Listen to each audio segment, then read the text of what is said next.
Everyone, कैसे हो आप। Welcome to our channel that is RP educational hub. जैसे कि हम सब ने पार्ट 2 में about heterotrophic nutrition in animals में पढ़ा था, डाइजेस्टिव सिस्टम के बारे में पढ़ा था, उसके पार्ट्स पढ़े थे और फिजियोलॉजी ऑफ डाइजेशन पढ़ा था। In this part 3 we will study about respiration.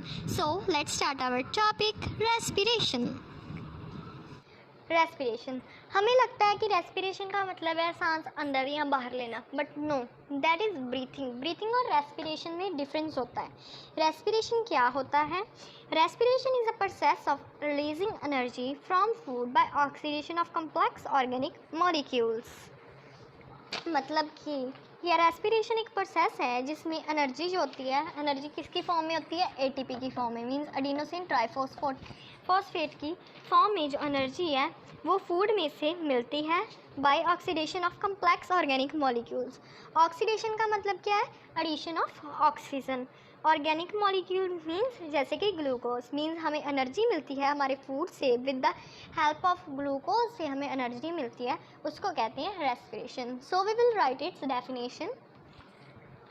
Respiration की सेकेंड डेफिनेशन ये भी हो सकती है, the process of release of energy in the form of ATP from glucose molecules that are broken down to carbon dioxide and water molecules. Means एक process है जिसमें energy जो है रिलीज होती है किसकी फॉर्म में? एटीपी की। एटीपी क्या होता है? करेंसी होती है एनर्जी की, that is adenosine triphosphate.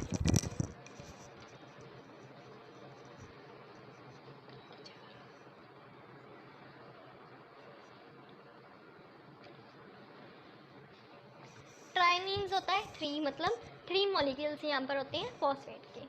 From glucose molecules means किससे एनर्जी रिलीज होती है? ग्लूकोज की मॉलिक्यूल से, और ये ब्रोकन डाउन हो जाता है, मतलब ये टूट जाता है किसमें? Carbon dioxide and water molecules में। नेक्स्ट हम इसकी केमिकल रिएक्शन स्टडी करेंगे। इस इक्वेशन में हम स्टडी कर सकते हैं कि एक मॉलिक्यूल किसका है? ग्लूकोज का। 6 मॉलिक्यूल्स ऑफ ऑक्सीजन, ये क्या फॉर्म करते हैं? कार्बन डाइऑक्साइड वाटर, मीन्स ये एंड प्रोडक्ट हैं या वेस्ट प्रोडक्ट हैं, और एनर्जी जो हमारी बॉडी यूज़ करती है। जो रेस्पिरेशन का प्रोसेस है वो लिविंग सेल्स में 24 आवर्स चलता है, मीन्स 24 घंटे ही रेस्पिरेशन होती रहती है जो सेल्स लाइव हैं। देन ये स्टार्ट कहाँ पर होती है, मतलब इनिशिएट कहाँ पर होती है? साइटोप्लाज्म में होती है इनिशिएट, एंड ख़त्म कहाँ पर होती है?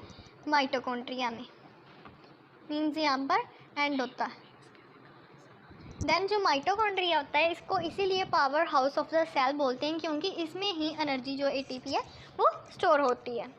नेक्स्ट देन हमारे आते हैं, मतलब जो प्रोसेसेस होते हैं उनके बारे में हम स्टडी करेंगे रेस्पिरेशन के। कर पाएंगे जब पहले हमें पता होगा कि रेस्पिरेशन कितने टाइप्स की होती है। तो रेस्पिरेशन जो होती है वो 2 टाइप्स की होती है, एरोबिक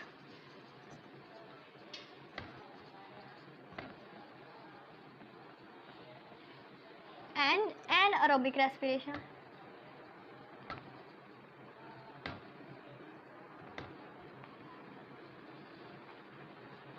एरोबिक का मतलब होता है कि in the presence of oxygen, मतलब कि एरोबिक रेस्पिरेशन वो होगी जो ऑक्सीजन की प्रेजेंस में होती है, और ये माइटोकॉन्ड्रिया के अंदर होती है, मतलब ये इनसाइड माइटोकॉन्ड्रिया के अंदर होती है। देन आता है एनारोबिक रेस्पिरेशन, ये जो एब्सेंस ऑफ ऑक्सीजन में होती है और ये माइटोकॉन्ड्रिया में नहीं होती है। देन जो ग्लाइकोलाइसिस जब हो जाती है तो ऑक्सीजन, जो सफिशिएंट ऑक्सीजन है वो हमें नहीं मिल पाती, सो पायरुवेट जो है वो एंटर नहीं कर पाता माइटोकॉन्ड्रिया में। आपको पहले पता होगा कि ग्लाइकोलाइसिस क्या होती है, हम वो बताएंगे, एंड पायरुवेट का क्या मतलब कैसे फॉर्म होता है वो बताएंगे। और जो ग्लूकोज होता है वो 6 कार्बन मॉलिक्यूल होता है, मीन इसमें 6 कार्बन मॉलिक्यूल्स प्रेजेंट होते हैं। इसकी होती है ग्लाइकोलाइसिस। ग्लाइकोलाइसिस का मतलब जब ग्लूकोज है वो कन्वर्ट होता है पायरुविक एसिड में या पायरुवेट में कह सकते हैं। जो एक ग्लूकोज मॉलिक्यूल होता है वो 2 पायरुविक एसिड देता है, जो कि एक 3 कार्बन मॉलिक्यूल है। यहाँ से स्टार्ट होता है कि फेट क्या होगा ग्लूकोज का, मतलब ग्लूकोज अगर एनारोबिक रेस्पिरेशन होगी तो क्या बनेगा, अगर प्रेजेंस ऑफ ऑक्सीजन में एरोबिक रेस्पिरेशन होगी तो क्या बनेगा। इफ़ अगर एनारोबिक रेस्पिरेशन होगी तो 2 पायरुविक एसिड से इथेनॉल और कार्बन डाइऑक्साइड बनेगा और कुछ एनर्जी है वो रिलीज़ होगी। देन सेकंड ये भी बन सकता है लैक्टिक एसिड और एनर्जी। आपको पता है कि हमें मसल्स क्रैम्प होते हैं, क्यों होते हैं? Because of the presence of और production of lactic acid.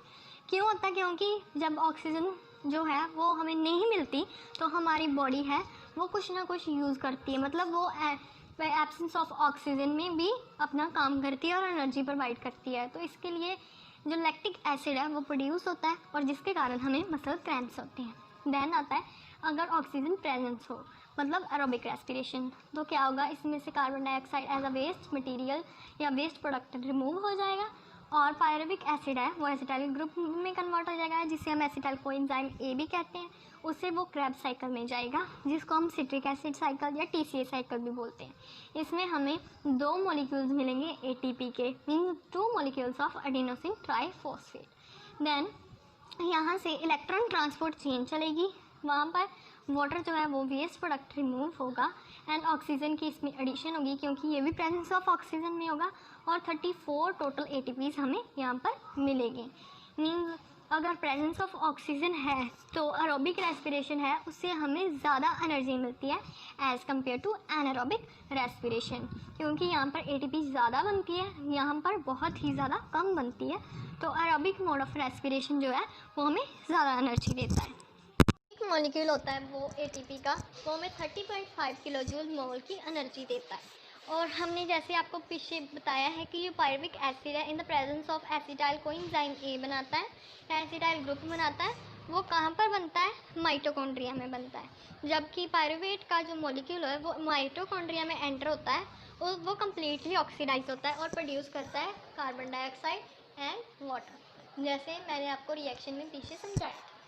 Then जो एनारोबिक रेस्पिरेशन होती है इसमें हमने बताया था कि इन एब्सेंस ऑफ ऑक्सीजन जो पायरुवेट है वो इथेनॉल बनाता है या फिर लैक्टिक एसिड की फॉर्मेशन करता है। क्यों? क्योंकि पायरुवेट है वो माइटोकॉन्ड्रिया में एंटर नहीं होता, जिसके कारण वो इथाइल अल्कोहल या फिर इथेनॉल में जो है वो कन्वर्ट हो जाता है। इन नंबर ऑफ माइक्रो ऑर्गेनिज्म जैसे यीस्ट वगैरह होते हैं, इनमें एनर्जी क्यों होती, कैसे प्रोड्यूस होती है? Through the process of fermentation, जो कि खुद एक एनारोबिक रेस्पिरेशन है। देन उसके बाद आता है लैक्टेट फर्मेंटेशन। एक टर्म है जिसके बारे में आपको पता होना चाहिए।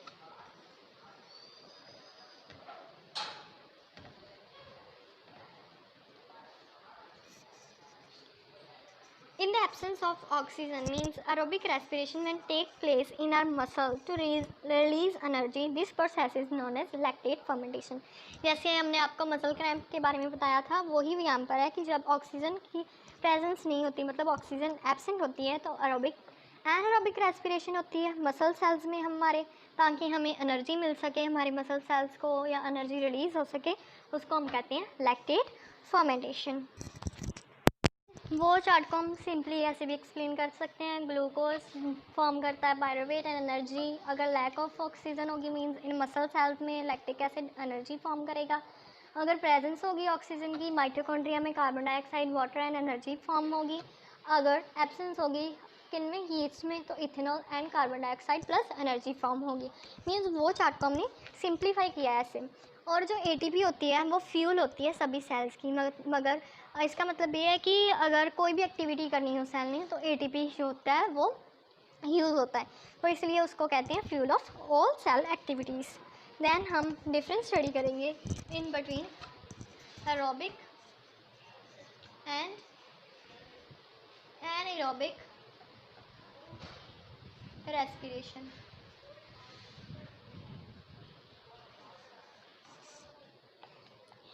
जैसे आपको हमने पहले भी बताया, इनकी फर्स्टली डेफिनेशन आ जाएगी कि एरोबिक जो होता है प्रेजेंस ऑफ ऑक्सीजन में, एनारोबिक एब्सेंस ऑफ ऑक्सीजन में होगी रेस्पिरेशन। यो एरोबिक है ये पार्ट है रेस्पिरेशन प्रोसेस का। A part of respiration process that is glycolysis takes place in cytoplasm and part of respiration process that is Krebs cycle takes place in mitochondria. Means ये start होगी कहाँ पर? Cytoplasm में and end up होगी mitochondria में। जो ये anaerobic process है, the whole process of respiration takes place in the cytoplasm. Mean ये साइटोप्लाज्म में होगा, लेकिन ये जो है स्टार्ट साइटोप्लाज्म में होगा एंड एंड होगा माइटोकॉन्ड्रिया में। यहाँ पर कंप्लीट ऑक्सीडेशन होगी एरोबिक रेस्पिरेशन में और एनारोबिक में इनकम्प्लीट ऑक्सीडेशन होगी फूड की।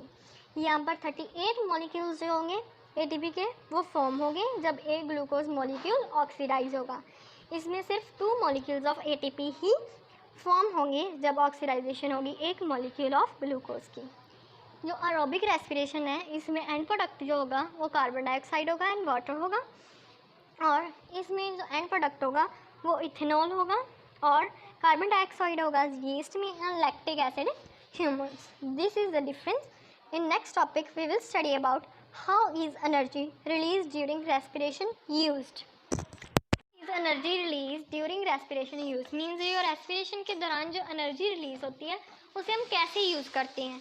फर्स्ट ऑफ ऑल जो एनर्जी होती है वो इन the form of ATP quickly store हो जाती है हमारी बॉडी में, हमारी बॉडी के सेल्स के अंदर। जैसे हमने पहले भी दिखाया था कि एटीपी जो होती है वो हमें एनर्जी देती है, दैट इज़ एडिनोसिन ट्राइफॉस्फेट, और ये फ्यूल एक्ट करती है अदर एक्टिविटीज़ के लिए। मींस अगर हमारे पास एटीपी होगी तो हम एक्टिविटीज़ कर पाएंगे, मींस अगर हमारे पास एनर्जी होगी तो हम कोई भी काम कर पाएंगे। जो एटीपी होती है उसे energy currency for cellular processes भी कहते हैं। जो एटीपी होती है वो सिंथेसाइज किससे होती है, एडीपी से। अब मेन थिंग कि इनमें डिफरेंस क्या है। जो एटीपी है इसमें ट्राइफॉस्फेट है, मीन्स 3 फॉस्फेट है, वाइल जो एडीपी है मीन्स डाई है, इसमें 2 फॉस्फेट के ग्रुप अटैच हैं। तो एडीपी से एटीपी कैसे बनती है। फर्स्ट ऑफ ऑल जो एडीपी है उसके साथ इनऑर्गेनिक फॉस्फेट अटैच हो जाता है आकर, जो कि फॉर्म करता है एटीपी। ऐसे एटीपी जो होती है फॉर्म हो जाती है, और जब हम कोई भी काम करते हैं है ना, तब क्या होता है कि जो एटीपी है वो ब्रेक डाउन हो जाती है एडीपी में, plus phosphate plus energy. Means formation का प्रोसेस ये है, एंड जब ब्रेक डाउन होती है एटीपी की तो एडीपी की मतलब फॉस्फेट एंड एनर्जी जो होती है वो फॉर्म होती है। जो एटीपी होती है वो हमें एडीपी से ज़्यादा एनर्जी देती है, क्योंकि एडीपी में सिर्फ 2 फॉस्फेट ग्रुप लगे होते हैं, वाइल जो एटीपी है इसमें 3 फॉस्फेट ग्रुप लगे होते हैं। देन आता है कि जो एनर्जी है मतलब एटीपी है वो किससे मतलब किन फंक्शंस में यूज़ होती है। वो प्रोटीन सिंथेसिस के लिए यूज़ होती है, अगर हमने मसल की कोई भी कंट्रैक्शन करनी हो उसमें यूज़ होती है, then conduction of nerve impulse में, और बहुत सारी एक्टिविटीज़ हैं जिनमें एटीपी जो है यूज़ होती है फंक्शन करने में सेल के अंदर। देन नेक्स्ट टॉपिक इज़ कि जो प्लांट्स हैं उनमें रेस्पिरेशन कैसे होती है।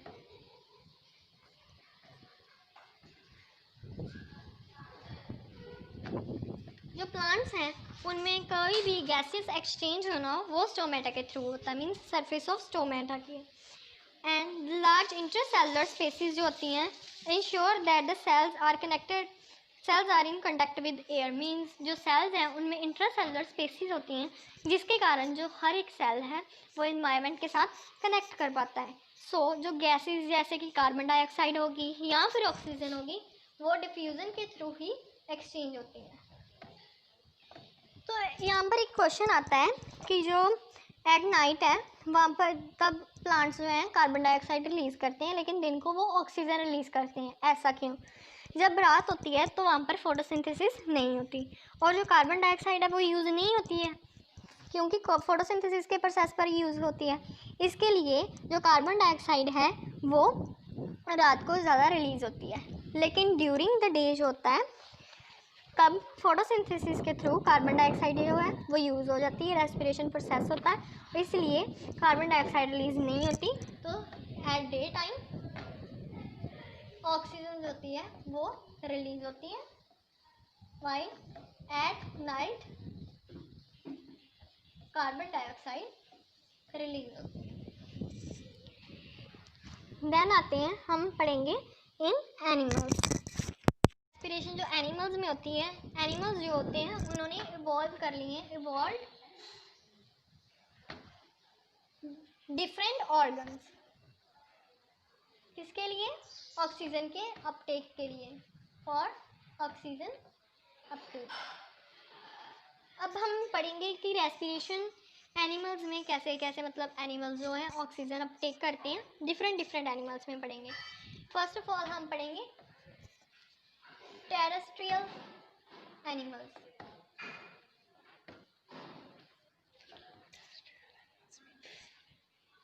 टेरेस्ट्रियल एनिमल्स वो होते हैं जो ज़मीन पर रहते हैं और ये can breathe the oxygen in atmosphere. मतलब जो टेरेस्ट्रियल एनिमल्स हैं अगर वो लैंड पर रहते हैं तो उनका इन्वायरमेंट के साथ कनेक्टेड होगा या फिर एटमॉस्फेयर के साथ, वो डायरेक्टली एटमॉस्फेयर से ही ऑक्सीजन ले लेते हैं। देन अगर प्रॉब्लम आएगी तो जो वाटर में रहते हैं उनको आएगी, मीन्स एक्वेटिक एनिमल्स में आएगी।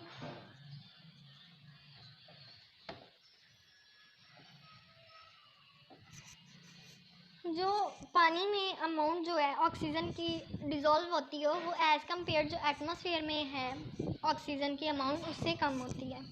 तो इसीलिए इसके कारण जो रेट ऑफ ब्रीथिंग होता है एक्वेटिक ऑर्गेनिज्म का वो हमारे से मतलब जो टेरेस्ट्रियल एनिमल्स हैं उनसे ज़्यादा होता है। मतलब वो फास्ट सांस लेते हैं। जो फिशेज़ हैं वो पानी पीती हैं उनके माउथ से और वो पास होता है गिल्स पर वो पानी जाता है और उसी से वो डिज़ोल्व ऑक्सीजन लेते हैं और डिज़ोल्व ऑक्सीजन कहाँ पर जाती है, ब्लड से। ये है एक्वेटिक एनिमल्स के बारे में। जो ह्यूमन बीइंग्स हैं वो सीधा ही नॉस्ट्रल्स जो हैं, अब हम पढ़ेंगे इन ह्यूमन में क्या होता है। जो ह्यूमंस हैं वो नॉस्ट्रल से सीधे ही ऑक्सीजन लेते हैं। देन जो एयर पास होती है नोस्ट्रिल से वो फिल्टर हो जाती है हमारे हेयर्स में, जो हमारे हेयर्स नोज़ में प्रेजेंट होते हैं। सो ये इनका फंक्शन है कि वो प्योरीफाई कर देती हैं एयर को, हमारे नोज़ के हेयर्स। देन फ्रॉम हेयर जो एयर है वो थ्रोट में जाती है और देन लंग्स में। जो रिंग ऑफ कार्टिलेजेस है वो थ्रोट में प्रेजेंट होता है जो कि एयर पासेज को इंश्योर करता है कि वो क्लैप्स ना कर सके। Then within the lungs, the passage divided into smaller and smaller tubes which finally terminate into balloon-like structure are called alveoli. जो alveoli होते हैं वो सबसे ज़्यादा छोटे स्ट्रक्चर्स हैं जो कि लंग्स में प्रेजेंट होते हैं। alveoli के through he oxygen and carbon dioxide का एक्सचेंज होता है। जैसे कि आप इस पिक्चर में देख सकते हैं कि जो एयर है सबसे पहले नेसल कैविटी में आती है, देन वो पास होती है फार्नेक्स में, देन लार्नेक्स में, देन ट्रैकिया में एंड देन लंग्स में। जो लंग्स हैं उनमें एल्वेलाई प्रेजेंट होते हैं जो कि बहुत ही ज़्यादा स्मॉल बैलून लाइक स्ट्रक्चर्स होते हैं थ्रू जिनके ही कार्बन डाइऑक्साइड एंड ऑक्सीजन जो है वो एक्सचेंज होती है। मीन्स सबसे ज़्यादा मेन फंक्शन जो गैसेस एक्सचेंज का है वो एल्वेलाई का ही होता है जो कि बहुत ही ज़्यादा स्मॉल होते हैं। एल्वेलाई में extensive network of blood vessels होता है। जो ब्लड होता है वो कार्बन डाइऑक्साइड लेकर आता है पूरी बॉडी में से और वो एल्वेलाई के पास चली जाती है। एंड फ्रॉम एल्वेलाई जो ऑक्सीजन होती है वो taken up by the blood होती है in the alveoli blood vessels to transport to the cell in the body. Means जो एल्वेलाई होते हैं वो ऑक्सीजन को लेकर आते हैं। कार्बन डाइऑक्साइड तो चलेगी, ऑक्सीजन थ्रू एल्वेलाई जाती है डिफरेंट ब्लड वेसल्स में।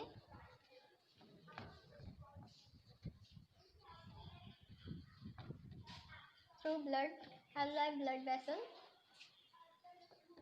ये different part of the body and cells में जाती है।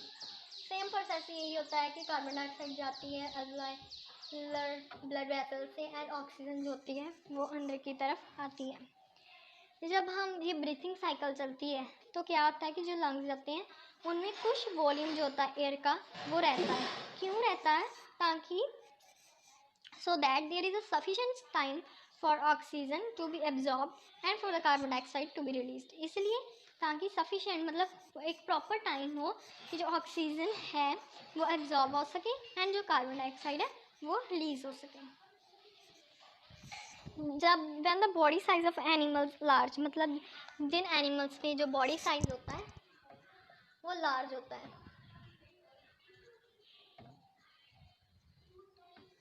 देन क्या होता है कि जो डिफ्यूज़न है, जो डिफ्यूज़न प्रेशर है वो ऑक्सीजन पूरी डिलीवरी नहीं कर पाता। सो वहाँ पर रेस्पिरेटरी पिगमेंट्स प्रेजेंट होते हैं ऑक्सीजन को पहले एयर में से लाने के लिए, देन एयर टू लंग्स लेकर जाने के लिए एंड देन टू टिश्यूज़, ताकि ऑक्सीजन जो है वो डेफिशिएंट ना हो सके। जो ह्यूमन बींग्स हैं उनमें रेस्पिरेटरी पिगमेंट कौन सा आता है ह्यूमंस में?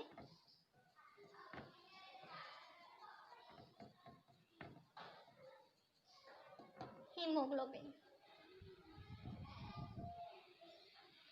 जो कि एक रेड कलर पिगमेंट है जो हमारे ब्लड में होता है और इसकी बहुत ज़्यादा हाई एफिनिटी होती है किसके साथ? ऑक्सीजन के साथ। मींस बाइंडिंग जो बाइंड करती है ऑक्सीजन बहुत ज़्यादा एक टाइम पर हीमोग्लोबिन के साथ बाइंड कर सकते हैं।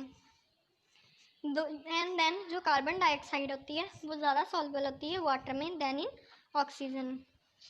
मतलब ऑक्सीजन कम डिजॉल्व होती है वाटर में, जो कार्बन डाइऑक्साइड है वो ज़्यादा होती है।